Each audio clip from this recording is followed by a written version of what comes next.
Bo día a todo o mundo. Eu son Iván. E eu son Xoel. Esta é a fiestra de Afonso e hoxe imos falar da lusofonía. Pero eso xa vos lo contan Roque e Yaiza. O galego e o portugués nacen da lingua galego-portuguesa.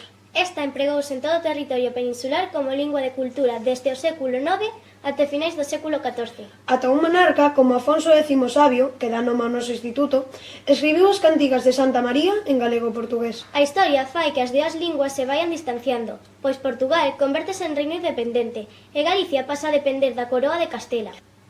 Dende o século XV até o XVIII, o portugués espallouse polo mundo de maneira que se converteu en lingua oficial de 8 estados dos 5 continentes, e hoxe é unha das linguas máis faladas do mundo.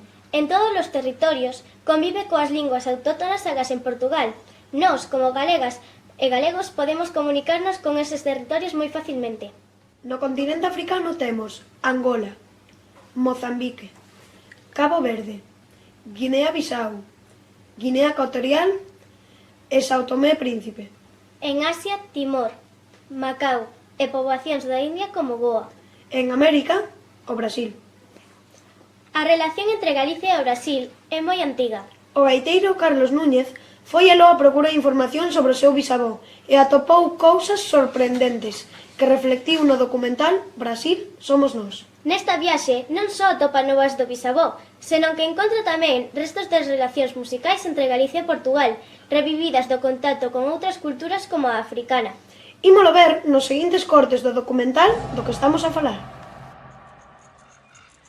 A carta diz: passou-se então para além do rio. Diego diz que é homem gracioso e de prazer. Levou consigo um gaiteiro nosso com sua gaita e meteu-se com eles a dançar, tomando-os pelas mãos. E eles folgavam e riam e andavam com ele muito bem ao som da gaita. Para os índios foi uma novidade, que era um instrumento que eles não conheciam. E a coisa virou uma confraternização, quer dizer, o Brasil, a primeiro som europeu ouvido no Brasil foi uma gaita galega. Como lle chaman a este instrumento? Sanfona. E no sur? Gaita. Gaita. Gaita, essa Gaita. Veio daqui, sem dúvida.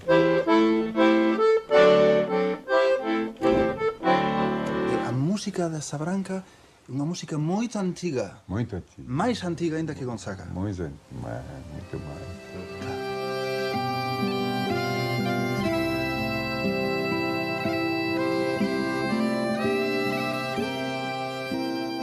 A Sabranca sona como a música de gaita, casi. Sí. Como é que vocês acharon esta idea louca de xuntar a gaita a gaita? A ver. Não, o que eu não sabia é que ela tinha tantas possibilidades. E agora continúan Antón e Samuel. Na Galicia séguense a traballar as relacións co mundo lusófono. Unha das persoas que máis fai pola lusofonía é Uxía Segui. Ela creou hai 15 anos os Cantos da Maré. E nestes anos tivemos a oportunidade de gozar dun encontro coas músicas e as literaturas dos países lusófonos e tamén de saborear a súa riqueza. Ela mesma nos lo conta no seguinte vídeo. Cantos da Maré naceu 15 anos atrás, cando o Concello de Pontevedra nos encargou a Nordesía Producións e a min un festival que tratase sobre a lusofonía. Podía ser calquera festival, pero pensamos nun festival que congregase a artistas emerxentes destes países, que viñerasen a Galicia como se regresasen a casa, non? Ao útero materno, desde que a lingua partiu un día, visitou todos eses mares e lugares e regresase a casa, non? Entón, esa idea de recibilos na casa foi, creo, que o que cautivou o público e nos cautivou a nós tamén, non? E, por suposto, os artistas que visitaron Cantos da Maré. Logo, fomos ampliando iso ao cine, a outras disciplinas artísticas. Pero a música é unha ferramenta poderosísima para unirnos, non? Para reforzar eses lazos de hermandade que nos unen os países da lusofonía. Entón, estamos moi felices de que o público apoiase coa súa presenza e coa súa participación este festival. Bueno, o balance non pode ser máis positivo despois destes 15 anos, non?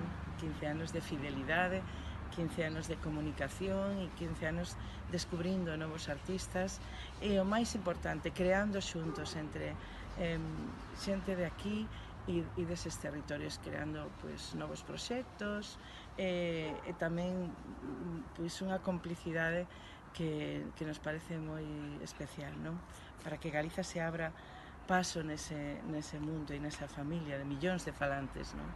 Así que o galego une, por suposto que o galego une, e o galego, como ben di Manuel María, é unha chave que nos abre as portas do mundo. E estamos felices porque esas portas se abrisen a través de Cantos na Maré e ese mundo sexa o mundo lusófono ou o mundo da ilusofonía, como di Xico César. Unha proba desta boísima relación galego-portuguesa é Sergio Tanos. Este músico encarna perfectamente o espírito do que estamos a falar. Mesmo di que el é un brasilego. Podemos velo no seguinte vídeo. Por que brasileiro? Já mira meu acento.